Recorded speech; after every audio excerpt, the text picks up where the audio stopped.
है ये तीन कानून दोबारा से लागू करने का समय आ गया है और हरियाणा के चुनाव जीते दोबारा लागू करें।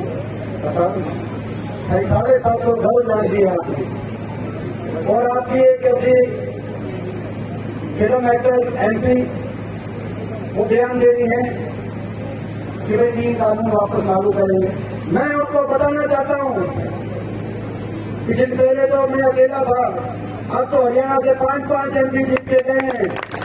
कंगना रनौत को मैं चुनौती देता हूं, उनको चुनौती देता हूं। ये तीन काले कानून आप लोकसभा में ला के तो दिखाओ, हम चुनौती देते हैं वहां पे संसद में आप ला के आज बयान नहीं, आज का बयान है, आपने देखा होगा कि तीन कानूनों को वापस लागू करने का समय आ गया। अब ये बताओ कितना आपके प्रति कितने नफरत का भाव बीजेपी के दिल में है, इसको कभी मत भूलना साथियों। क्या कसूर था हमारी बेटियों का जिनको दिल्ली की सड़कों पे घसीटवाने का काम इस बीजेपी ने किया।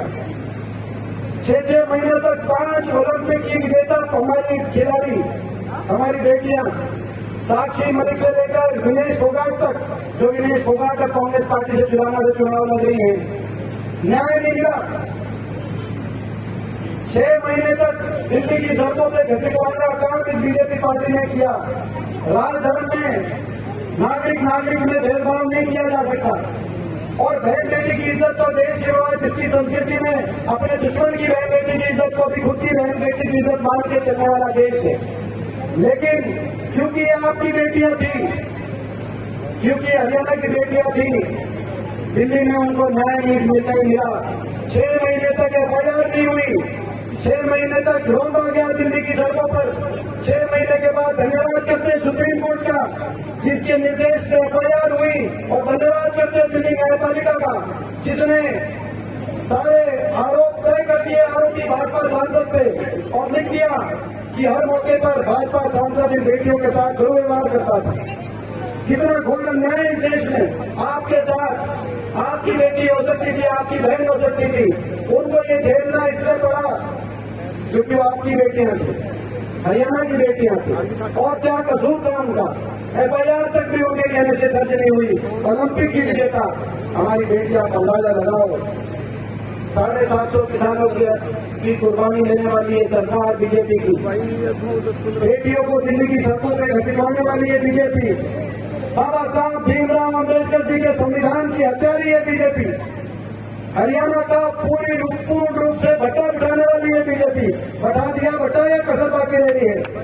बिठा दिया और क्या कसर रह रही? 10 साल के बाद भी इनके नेता आते हैं दिल्ली से भाषण देने। 10 साल के बाद भी मैं देख रहा हूं एक काम नहीं बताते, एक काम कि भाई हमने ये यूनिवर्सिटी बना दी, ये हमने रेल की लाइन, कुछ काम नहीं बताते, किया ही नहीं काम। 10 साल के बाद भी अब केंद्रीय गृह मंत्री आए हुए हैं 2 दिन से। कभी प्रधानमंत्री आते हैं, कभी केंद्रीय गृह मंत्री आते हैं, कभी बाकी नेता आते हैं। केंद्रीय गृह मंत्री का मैं देख रहा हूँ नाम कश्मीर आधा घंटा भाषण दिया, 20 मिनट कश्मीर पे बोले। कश्मीर में भी इलेक्शन चल रहा है। अब वो मैं समझता हूँ वही भाषण आपको हरियाणा में कुछ बोलने के लिए नहीं, बोलने के लिए कुछ होता तो अपने मुख्यमंत्री को नहीं बताते। 10 साल मुख्यमंत्री रखा, जिस सेनापति के हवाले फौज छोड़ी, जिस सेनापति जी को हरियाणा की कमान, अपने फौज की कमान 10 साल तक दे के रखी। जब युद्ध का बिगुल बजा और युद्ध के दिन का सूरज निकला, घोड़े से उस सेनापति को बाकी क्यों कर दिया, दूसरे को बिठाएंगे। ये क्या ठगने में बहुत ये ठगने वाले लोग हैं बहुत। ये कोई मैं समझता हूँ कोई ऐसा वर्ग नहीं जिसको इन्होंने छोड़ा नहीं हो।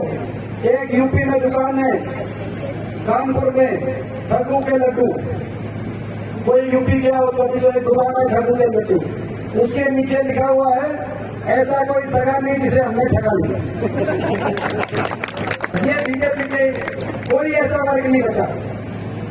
बाबा साहब के संविधान की हत्या करने वाली है सरकार। गरीब आदमी की सारी स्कीम्स को खत्म करने वाली है सरकार। हर आदमी को पोर्टल आईडियों में, पोर्टलों में एक के बाद एक पोर्टल पहचान पत्र आईडी में उलझाने वाली ये सरकार मैं पूछना चाहता हूं, आप बड़े बड़े नेता इनके गुजरात से आने हरियाणा में प्रचार करने के लिए, मैं उनसे पूछना चाहता हूं, कम से कम ये तो बता दो कि गुजरात में जब पोर्टल और आईडी आज तक आपने लागू नहीं करी तो हरियाणा में क्यों करी, ये तो कम से कम बताना चाहिए। बड़े बड़े नेता आ रहे हैं और इसलिए आ रहे हैं कि जो इनके यहाँ के जो नेता हैं, अब वो किस नायक सिंह जी वो कैसे प्रचार करें। लोकसभा चुनाव में उनके बूथ से बीजेपी हार गई, उनके गांव से बीजेपी हार गई, उनकी असेंबली से बीजेपी हार गई, उनके लोकसभा से बीजेपी हार गई और उनकी धर्मपत्नी जब चुनाव में लड़ी थी अभी पीछे जिला परिषद के चुनाव में, तो वो भी 5वें नंबर पे आई। तो वो क्या प्रचार करे, वो तो अपने घूम और गाँव में जाके, तो आप समझ सकते हैं हरियाणा को कितना इन्होंने और बीजेपी ने जैसे ही इलेक्शन आया अपना मुख्यमंत्री बदल दिया, अपना उप मुख्यमंत्री बदल दिया, सारी कैबिनेट बदल दी, अपने प्रदेश अध्यक्ष को बदल दिया, चुनाव की तारीख बदल दी, लेकिन अपने घमंड को अहंकार को नहीं बदला। इसीलिए जो हरियाणा की जनता है ये अब सरकार ही बदलने का काम करेगी, बीजेपी का बदल। हरियाणा के कोने कोने से एक ही आवाज आ रही है, आप पूरे हरियाणा में चले जाओ, हरियाणा के कोने कोने से एक ही आवाज आ रही है, बीजेपी की सरकार जा रही है। हुड्डा साहब के नेतृत्व में कांग्रेस पार्टी की सरकार आएगी, कांग्रेस की सरकार बनेगी और कांग्रेस की सरकार बनते ही हर वर्ग को साथ लेके कांग्रेस आगे चलेगी। बीजेपी ने क्या काम किया, इन्होंने 10 साल कोई काम तो नहीं किया, केवल बेरोजगारी नशे में हरियाणा नंबर 1 बना दिया, हर वर्ग का अपमान किया, लेकिन एक काम किया, भाई को भाई से भी उठा दिया, कहीं धर्म के नाम पर, कहीं जाति के नाम पर समाज को तोड़ के अपनी राजनीति करने की कोशिश करें। इससे ज्यादा भी मैं समझता हूं अन्याय देश की जनता के साथ नहीं हो सकता और हम कांग्रेस पार्टी ये संकल्प ले रही है हमारी सरकार